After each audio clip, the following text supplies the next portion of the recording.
सचिन पायलट के लिए टोंक में मुश्किल बढ़ाने के लिए चंद्रशेखर रावण की आजाद समाज पार्टी ने भी दांव खेल दिया है। आजाद समाज पार्टी ने पायलट की सीट से मुस्लिम उम्मीदवार को उतारने की घोषणा की है। वहीं बीजेपी ने रमेश बिधूड़ी को टोंक का प्रभारी बनाया है। साफ है कि सचिन पायलट के लिए इस बार टोंक से चुनाव लड़ने की राह आसान नहीं होगी।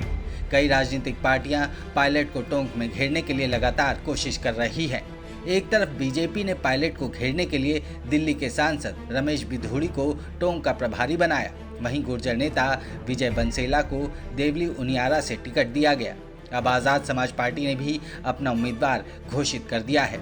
ऐसे में कई पार्टियां आने वाले चुनावों में सचिन पायलट के अल्पसंख्यक और SC/ST वोटर्स पर सेंध लगाने की तैयारी कर रही है, जो आने वाले चुनाव में पायलट के लिए मुसीबतें खड़ी कर सकते हैं। बीजेपी के साथ कई राजनीतिक पार्टियां पायलट के गढ़ टोंक विधानसभा पर अपनी नजरें गड़ाए हुए हैं।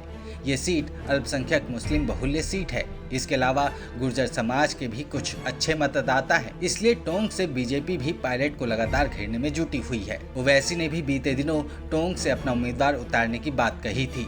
वहीं अब चंद्रशेखर रावण की आजाद समाज पार्टी ने भी पायलट के सामने शोएब खान को अपना उम्मीदवार बनाया है। इसको लेकर अब यही लग रहा है कि दूसरी पार्टियां सचिन पायलट के लिए मुस्लिम वोटर्स पर सेंध लगाकर घेरने की तैयारी में जुटी हैं। टोंक विधानसभा में मुस्लिम समाज के करीब 60,000 वोटर्स हैं। इस लिहाज से आजाद पार्टी ने मुस्लिम उम्मीदवार को अपना प्रत्याशी बनाया। उधर AIMIM पार्टी की नजरें भी पायलट के गढ़ पर मुस्लिम वोटर्स पर टिकी हुई हैं।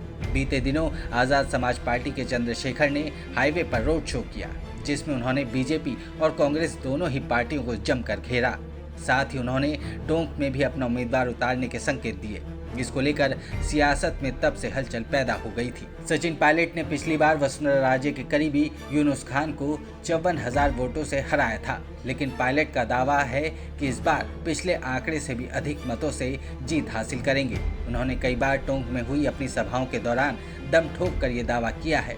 हालांकि टोंक विधानसभा से बीजेपी और कांग्रेस दोनों ही दलों से उम्मीदवारों की घोषणा नहीं हुई है। फिर भी सियासत में कांग्रेस की ओर से सचिन पायलट को ही उम्मीदवार माना जा रहा है। उधर बीजेपी की ओर से टोंक विधानसभा सीट को लेकर उम्मीदवारों के नाम को लेकर अभी भी असमंजस बना हुआ है। ऐसे में बीजेपी की ओर से उम्मीदवार की घोषणा के बाद ही टोंक विधानसभा के समीकरणों के बारे में कुछ कहा जा सकता है।